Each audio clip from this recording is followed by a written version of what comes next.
حبايبنا ابطال ثالثه اعدادي، طبعا انا عارف ان كلنا او معظمنا حل كتاب المعاصر في المراجعه النهائيه وحلينا اسئله تقييمات وركزنا عليها. فانا حبيت ان انا احل معاكم في الفيديو ده من مصدر مختلف وهو كتاب جم او الاضواء. كتاب جم او الاضواء منزل 10 نماذج هنحلهم مع بعض في سلسله الفيديوهات الجايه. فتعالى بينا نبدا. عندنا اول امتحان من الامتحانات بتاعته. عندك هنا بيقول لك choose the correct answer. بيقول لك a or am means where a person comes from. بيقول لك حاجه معناها البيرسون او الشخص جاي منين. دي اسمها value ولا identity ولا self discovery ولا الباك جراوند. عندك الشخص جاي منين، طبعا هتبقى كلمه مين؟ كلمه باك جراوند اللي هي معناها الاصل او التنشئه الاجتماعيه. طيب السيلف ديسكفري اللي هو اكتشاف الذات، والايدنتيتي اللي هي طبعا اسمها هويه، وكلمه فاليو معناها قيمه او يقيم. تمام. طيب في نمبر 2 بيقول لك فارمرز يوز ناتشرال. الفلاحين بتستخدم الايه الطبيعيه تو هيلب زير كروبس عشان تساعد المحاصيل ان هي جرو سترونج تبقى اقوى اند هيلثي وصحيه. فهيستخدموا ناتشرال فيرتلايزرز اللي هي معناها الاسمده، ولا برانشز اللي هي الفروع الطبيعيه، ولا كيميكالز مواد كيميائيه، ولا توميتوز اللي هو الطماطم. طبعا عندنا حاجه اسمها ناتشرال فيرتلايزرز اللي هي الاسمده الطبيعيه. عندك في نمبر 3 بيقول لك اور كومباني لانشد. الشركه بتاعتنا اطلقت a new product منتج جديد last year السنه اللي فاتت. we add the suffix. بنحط مين؟ بنحط السفكس، والسفكس عارفين ان هو ده المقطع اللي بيتحط في نهايه الكلمه. طيب قال لك بنحط suffix مين؟ to form the adjective عشان اكون مين؟ اكون الادجكتيف اللي هي الصفه من كلمه مين؟ من كلمه برودكت. طيب برودكت هحط لها منت ولا اي في اي ولا واي ولا او يو اس؟ لا، برودكت بتبقى الصفه منها اسمها برودكتيف. عندك برودكت اللي هو منتج، عندك برودكتيف اللي هي معناها منتج. تمام.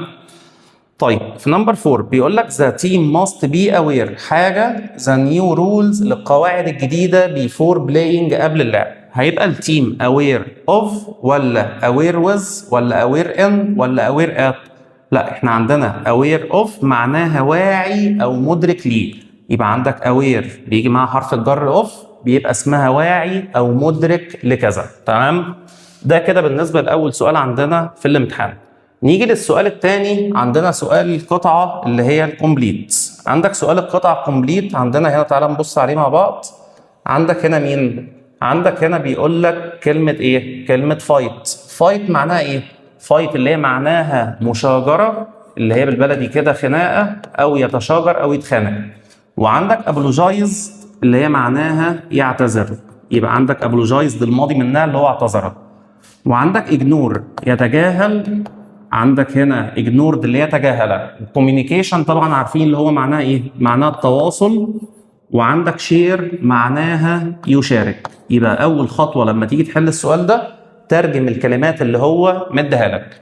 طيب الخطوه الثانيه تقرا القطعه كويس وتكمل بالكلمه المناسبه، لان مفيش قاعده ثابته لحل السؤال ده غير ان اعتمادك على الترجمه. عندك هنا بيقول لك ايه؟ بيقول لك الجود كوميونيكيشن سكيلز مهارات التواصل الجيد هيلب اس بتساعدنا ستي كلوز نفضل قريبين تو ذا بيبل وي كير اباوت. نفضل قريبين من مين؟ قال لك من الناس اللي احنا مهتمين بيهم. when we know true feelings لما بنعمل ايه في المشاعر الحقيقيه؟ قال لك هنعمل لها مشاجره ولا يعتذر ولا ignored اللي هي يتجاهل ولا communication ولا شير؟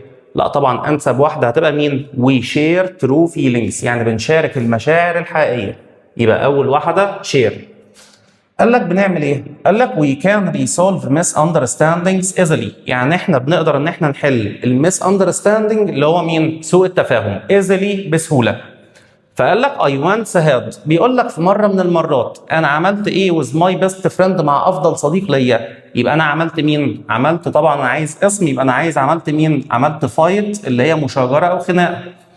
It was totally upsetting ودي كانت فعلا او بجد حاجه مزعجه.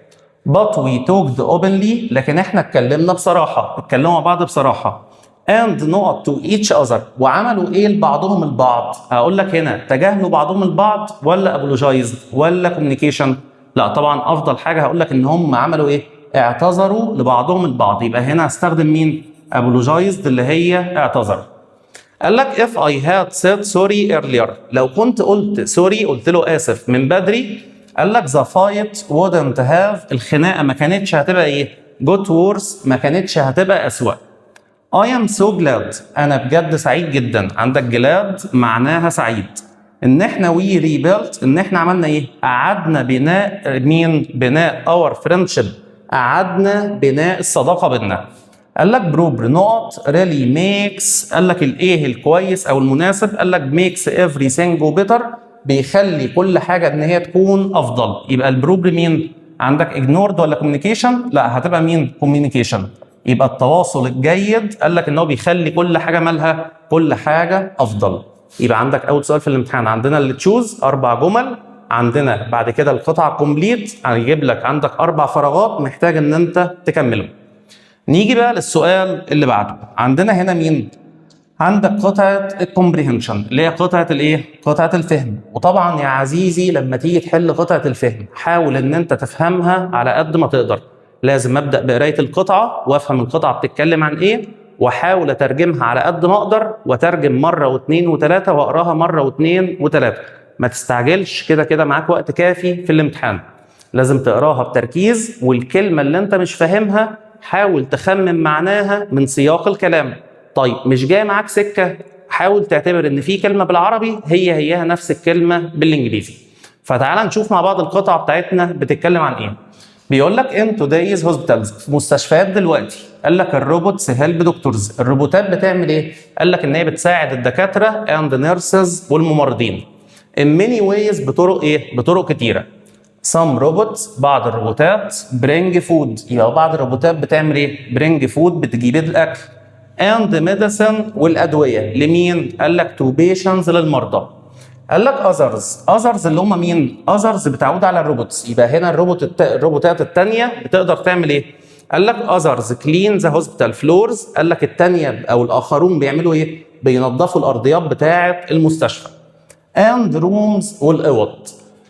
These robots can move around، قال لك الروبوتات دي بتقدر ان هي تعمل ايه؟ move around يعني يتحرك. using wheels، باستخدام العجلات. and sensors، اللي هي مين؟ sensor اللي هو مستشعر، تمام؟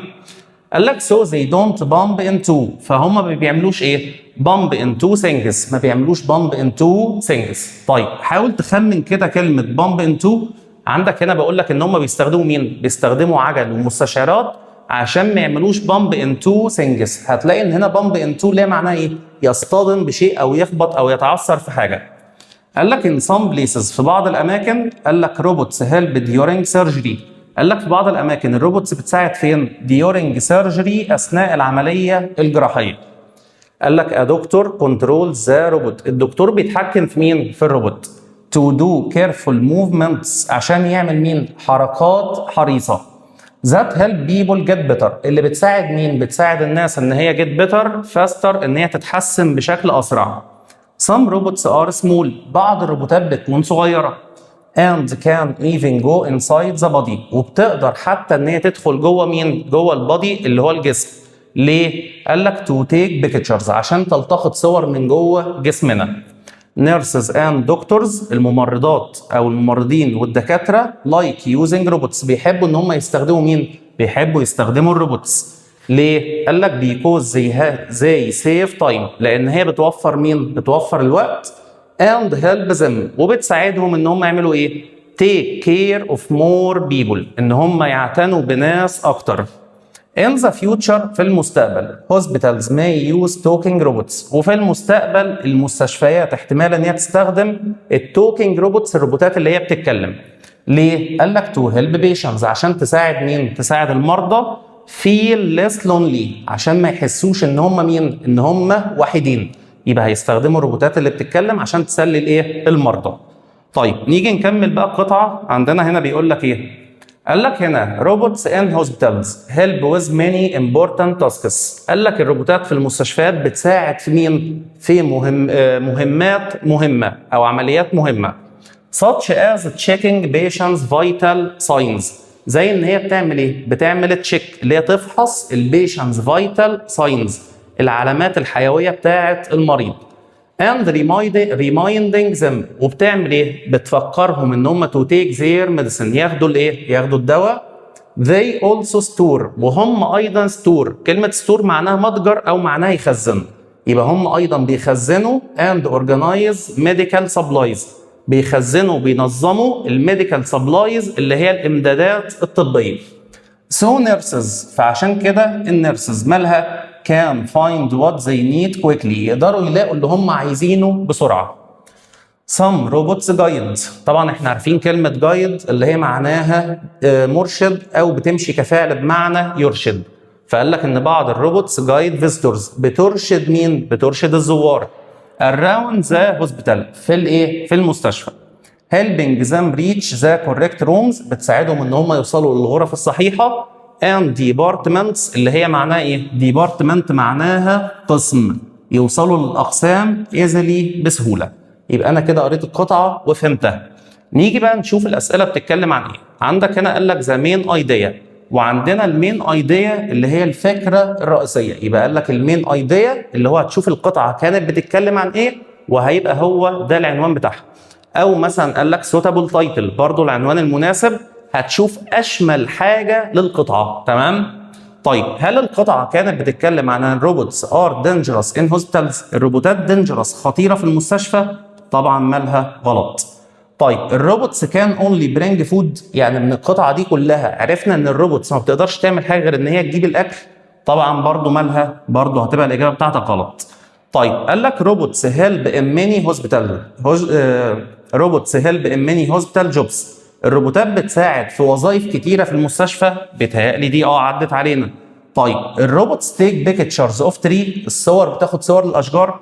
طبعا دي غلط. يبقى الاجابه بتاعتنا الصح هي مين؟ روبوتس هيلب ان ماني هوسبيتال جوبز، الروبوتات بتساعد فين؟ في الوظائف بتاعه المستشفى. نيجي للسؤال اللي بعده. قال لك سام روبوتس، بعض الروبوتات بتعمل ايه during surgery؟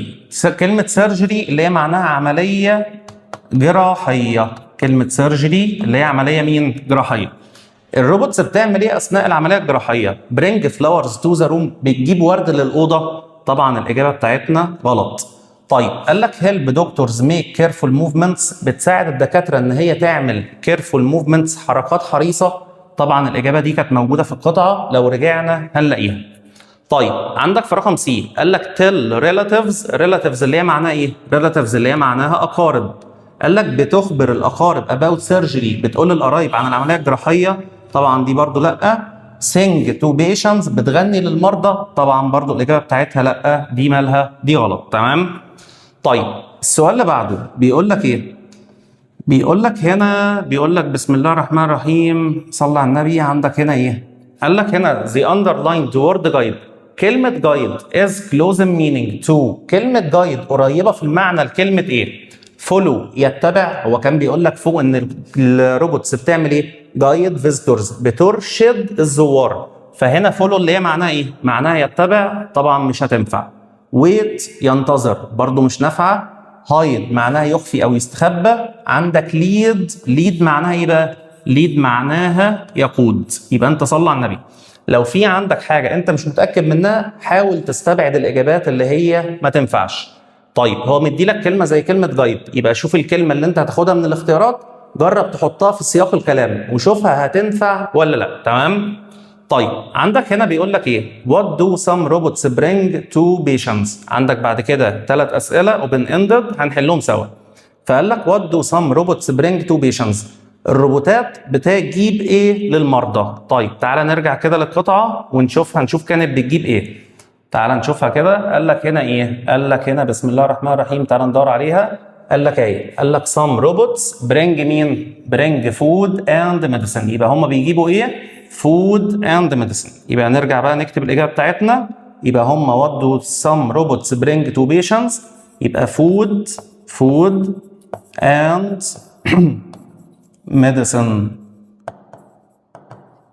يبقى بيجيبوا مين؟ بيجيبوا طعام وأدوية. طيب قال لك what other hospital job؟ قال لك ايه الوظائف التانية اللي might robots do in the future؟ تفتكروا يا اولاد ايه الروبوتات في المستقبل ايه اللي ممكن يعملوه تاني في المستشفى؟ بالنسبة لي أنا شايف إن الروبوتات ممكن في المستقبل إن هي تعمل عمليات جراحية. طيب أقولها إزاي بقى؟ يبقى هقول لك روبوتس اللي هي روبوتات تقدر اللي هي كان يعمل عملية جراحية دو أوبريشن. يبقى هنا ممكن أقول لك إيه؟ يبقى روبوتس الروبوتات كان دو اوبريشنز اللي هي معناها ايه؟ معناها عمليه مين؟ عمليه جراحيه. تمام؟ طيب بيقول لك في السؤال اللي بعده قال لك why do you think nurses like using robots؟ ليه النيرسز بتحب ان هي تستخدم الروبوت؟ تعالى نرجع ندور عليها في القطعه. طيب هنشوف كده هنا في القطعه عندنا قال لك ايه؟ فين؟ بسم الله الرحمن الرحيم. كان بيقول لك ايه؟ قال لك هنا، تعال ندور عليها. قال لك هنا ايه؟ so nurses can find what they need quickly. موجودة هنا طبعا ايه؟ طبعا لا. طب نشوفها في اللي ورا. تعال ندور عليها. عندك هنا بيقول لك ايه؟ اهي nurses and doctors like using robots. الروبوتات النيرسز والدكتورز بيحبوا يستخدموا الروبوت. ليه؟ because they save time. لان هي بتعمل ايه؟ لان هي بتوفر الوقت. يبقى they save time and help them. يبقى هنروح بقى نكتب الإجابة بتاعتنا. يبقى هنا هقول لك إيه؟ بدل ما أقول لك بيكوز أنا ممكن أستخدم مين؟ ممكن أستخدم as. يبقى هقول لك إيه؟ هقول لك as they save time لأن هي بتوفر الوقت and help them. يبقى هي بتوفر الوقت وبتعمل إيه؟ بتساعدهم. طيب نيجي بعد كده للسؤال الرابع في الامتحان. عندنا في السؤال الرابع عندنا في الامتحان بيتكلم عن مين؟ بيتكلم عن القصة. تعال نقرا الأسئلة ونشوف إيه المطلوب مننا. عندك هيدي لك 4 أسئلة تشوز و2 اوبن اندد هتحل بإجابة كاملة. عندك هنا بيقول لك إيه؟ بيقول لك زينة learned that being a leader. زينة اتعلمت إن هي تكون ليدر اللي هي قائد. إن هي تكون قائد means being معناها إن هي تكون إيه؟ ريتش غنية، ولا ريسبونسبل مسؤولة، ولا انجري غضبانة، ولا كونفيوزد محتارة او مرتبكة؟ طبعا ان انت تكون قائد يبقى معناها ان انت ايه؟ معناها ريسبونسبل اللي هي مسؤول. طيب نمبر 2 قال لك جروس اللي هو مين؟ اللي هو النمو. قال لك doesn't happen only in plants. ما بيحصلش بس فين؟ في النباتات. but also in لكن ايضا بيحصل فين؟ قال لك الانيمالز الحيوانات، ولا البوكس، ولا البيبل، ولا الويزر؟ طبعا هتبقى افضل اجابه النمو بيحصل فين برضو؟ في البيبل زي ما احنا ايه؟ زي ما احنا عارفين. تمام؟ طيب قال لك to get money عشان تحصل على المال. زينة asked the community. زينة طلبت من المجتمع. طلبت منه ايه؟ قال لك فود. طلبت طعام؟ طبعا لا. تويز لعب؟ برضو لا. برايزز جوائز؟ لا. انا عندنا كلمه دونيشنز اللي هي معناها ايه؟ معناها تبرعات. يبقى عشان زينه تاخد فلوس اللي هي كانوا هيشتروا بيها السيدز والسويل والتولز، طلبوا مين؟ طلبوا دونيشنز تبرعات من اللوكال كوميونتي بتاعهم. السؤال اللي بعده بيقول لك ايه؟ بيقول لك some students بعض الطلبه loved because زينة was a. بعض الطلبه كانت بتضحك لان زينة كانت ايه؟ قال لك زينة was a new student طالبه جديده، ولا teacher مدرسه، ولا principal اللي هي معناها مدير. كلمه principal معناها مدير مدرسه. عندك parent ولي امر. لا هم كانوا بيضحكوا عليها لان هي مالها new student طالبه جديده. تمام؟ طيب نيجي على السؤالين اللي بعد كده. عندك هنا بيقول لك ايه؟ بيقول لك بسم الله الرحمن الرحيم صلى على النبي. بيقول لك how would you describe the playground before Zena's idea؟ يعني بيقول لك ازاي هتوصف البلاي جراوند الملعب before قبل الفكره بتاعت زينة. طبعا يا اولاد لو احنا فاكرين ان الملعب كان مين؟ الملعب كان كله لونه جراي، كان فيه اولد بنشز، كان في مين تاني؟ كان الستودنتس ثرو تراش ان ذا بلاي جراوند. الطلبه كانت بترمي الزباله. عندك دي كلها كانت سلبيات قبل المشروع بتاع زينة. واتوصف في الكلام ان هو كان ماله؟ ان هو مكان كئيب. يبقى هنا ممكن اوصفه ازاي؟ هقول لك ان هو it was depressing. يبقى it was ايه؟ it was depressing. depressing اللي هي معناها ايه؟ معناها كئيب. عايز تزود في الاجابه هتزود بقى الكلام اللي هو الثاني ان هو it was all concrete، وان هو students threw trash، وكان there were all the few benches، كان في مقاعد قديمه اللي موجوده فيه. طيب بيقول لك do you think زينة was brave to share her idea؟ تفتكر زينة كانت شجاعة ان هي تشارك الفكرة بتاعتها؟ طبعا زينة كانت ايه؟ كانت شجاعة ان هي تشارك فكرتها بالرغم ان هي كانت طالبة جديدة. طيب قال لك بقى واي ليه؟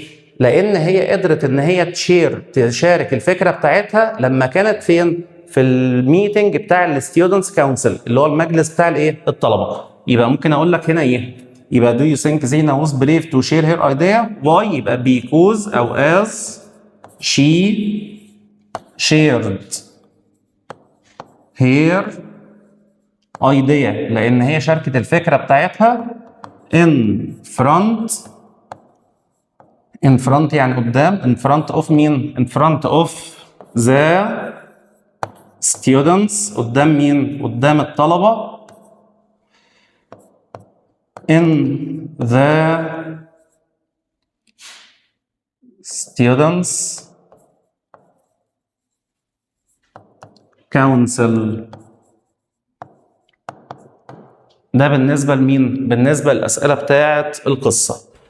طيب نيجي ندخل بقى على السؤال اللي بعده. عندنا الجرامر. طبعا الجرامر في الامتحان عندنا مطلوب منك هيجيب لك 3 أسئلة ريرايت و3 كومبليت. عشان أحل سؤال الريرايت لازم أكون فاهم القاعدة بتتكلم عن إيه، وأكون حافظ التكوين بتاعها، وأترجم الجملة بتاعتي اللي موجودة قدامي أفهمها كويس، وأبدأ إن أنا أحلها بحيث إن أنا أستخدم المطلوب مني. طيب تعال نبص على السؤال اللي قدامنا. بيقول لك ايه؟ بيقول لك هنا I didn't study. طيب I didn't study اللي هي معناها ايه؟ معناها انا ما ذاكرتش. قال لك so I failed the exam، وعشان كده او لذلك انا سقطت فين؟ في الامتحان. وطالب هنا مني ان انا استخدم مين؟ طالب مني ان انا استخدم if اللي هي معناها ايه؟ if اللي هي معناها اذا او لو. يبقى هنا لما اجي اقول لك ايه؟ هقول لك لو انا كنت عملت ايه؟ لو انا كنت ذاكرت، انا ما كنتش هفشل فين؟ في الامتحان، او ما كنتش هسقط فين؟ في الامتحان. يبقى مين الجمله اللي هتيجي بعد اف؟ ادي الجمله دي، تمام؟ طيب مين الجمله الثانيه اللي مع اف؟ ادي الجمله الثانيه اللي هي بتاعت اسقط فين؟ في الامتحان. طيب هنا اف عايزها مين؟ عايزها سمول، يبقى احطها في نص مين؟ في نص الكلام. طيب قاعدة اف كانت ايه؟ اف وراها هاد والتصريف الثالث، الجملة الثانية would have وتصريف ثالث. طيب وكان عندنا المثبت بنفيه والنفي بثبته. فهنا قال لك I didn't study، يبقى هقول لك ايه؟ هقول لك if I had studied، يبقى معناها ايه؟ معناها لو انا ذاكرت. طيب والجمله الثانيه هتنزل في الاول اللي هي كانت would have وتصريف ثالث. طب هنا دي مثبته، يبقى خليها في الاجابه بتاعتي منفيه. يبقى هقول لك ايه؟ هقول لك I wouldn't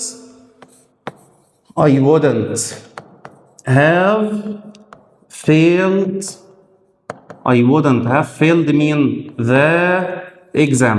يبقى لما اجي اترجم الجمله بتاعتي هقول لك ايه؟ انا ما كنتش هسقط في الامتحان لو انا كنت ايه؟ لو انا كنت ذاكرت. يبقى معنى كده ان انا ما ذاكرتش، ومعنى كده ان انا سقطت، تمام؟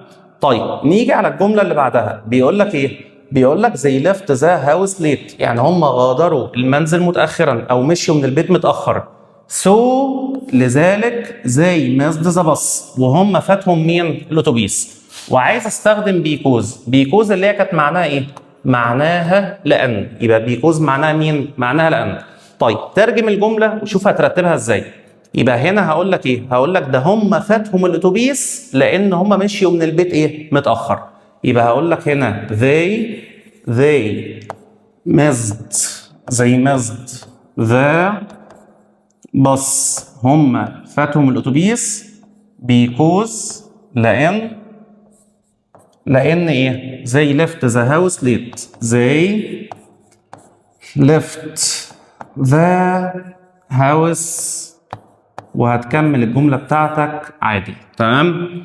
طيب يبقى بلاش بصمجه في الامتحان، الله يسترك في الجرامر بالذات. افهم الجرامر، ترجم صح، اعرف القاعده بتاعتك، هتحل سؤالك مظبوط. طيب عندك في الجمله الثالثه بيقول لك حاتم said to هدى.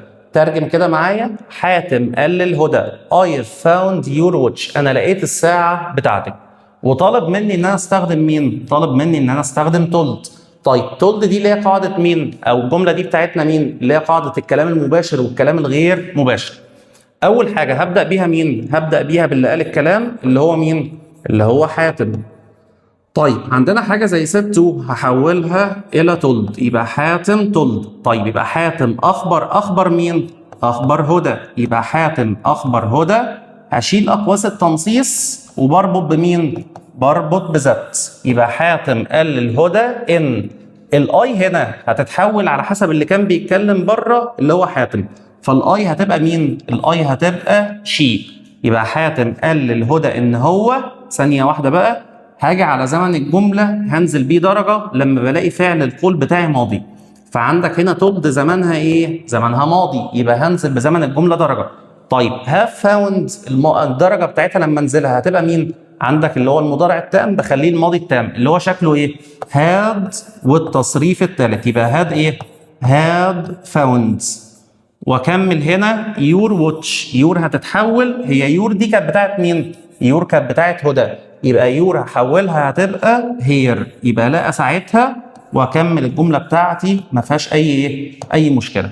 يبقى هنا هقول لك حاتم تولد هدى، حاتم قال للهدى او اخبر هدى، قال لها ايه؟ ذات شي هاد فاوند، ذات شي، لا انا اسف في غلطه غلطناها. عندك هنا اللهم صل على النبي، عندك هنا لا هي مش هتبقى شي، عندك هو اللي لقى الساعه، الاي هتتحول على حاتم هتبقى مين؟ هتبقى هي. that he had found here which ان هو لقى مين؟ لقى ساعتها. تمام؟ طيب عندك بعد كده الاسئله اللي هي الكومبليت، تعال نشوفها مع بعض. عندك هنا في اول سؤال بيقول لك you mustn't be careful when crossing the busy street.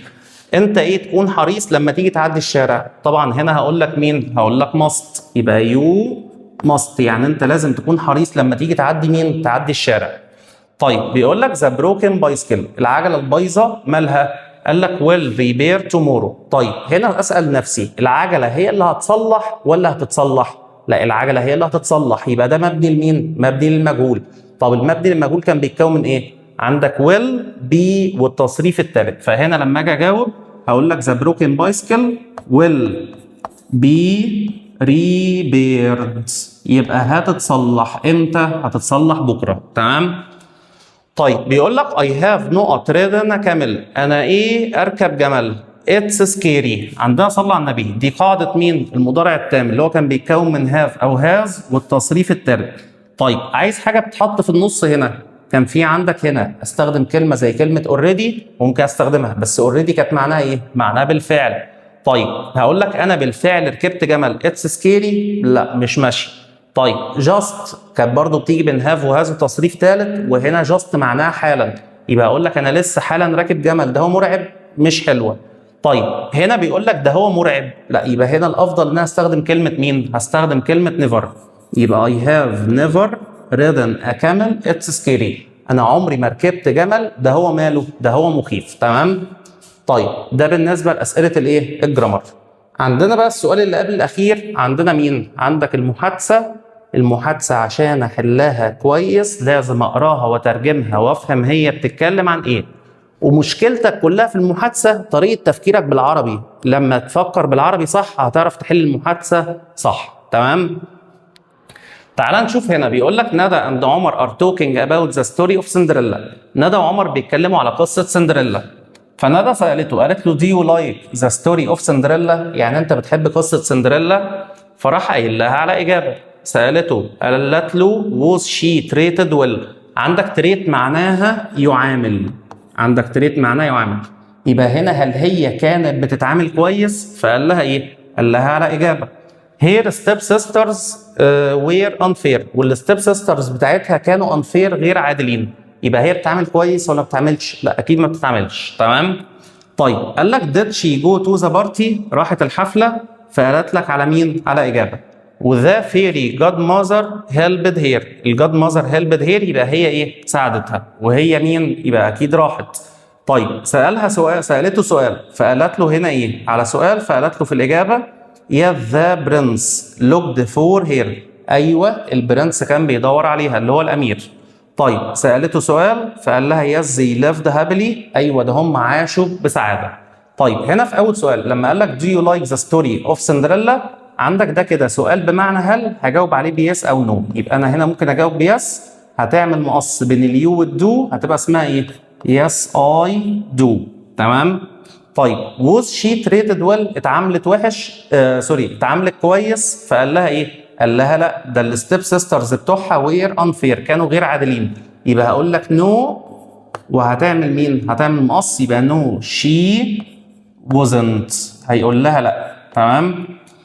طيب did she go to the party راحت الحفلة؟ قالت له على إجابة والفيري جاد ماذر helped her، يبقى مين؟ yes she did. yes she did اللي هي مين؟ اللي هي طيب سألته سؤال فقالت له هنا في الإجابة yes the prince looked for her، أيوه ده البرنس دور عليها. يبقى هنا هسأل سؤال بمعنى هل. طيب لو هنا سؤال بمعنى هل عندك بعمله ازاي؟ يا اما بتعمل مقص يا اما بستخدم دو او داز او ديد. تمام؟ طيب هشيل اليس، ينفع ان انا اعمل مقص هنا في الجمله؟ طبعا ما ينفعش، يبقى هستخدم دو او داز او ديد. لقيت الفعل في الماضي يبقى هتروح حاطط ديد في الاول، طلع اللي فاضل من تحت لفوق زي ما هو بنفس الترتيب. يبقى اقول لك ديد ذا برنس لوك. طب ليه حطيت لوك؟ عشان هنا دلوقتي لما استخدمت ديد بيجي معاه الفعل في المصدر، وهكمل باقي الجمله بتاعتنا. يبقى ديد ذا برنس لوك فور ايه؟ فور هير. طيب سالها سؤال سالته سؤال فرد عليها قال لها يس زي ليفد هابلي، هم عاشوا بسعاده. يبقى برضه هسال سؤال بمعنى هل، هشيل يس. هاجي هنا مش هلاقي ان انا هعمل مقص، يبقى هستخدم مين؟ دو او داز او ديد.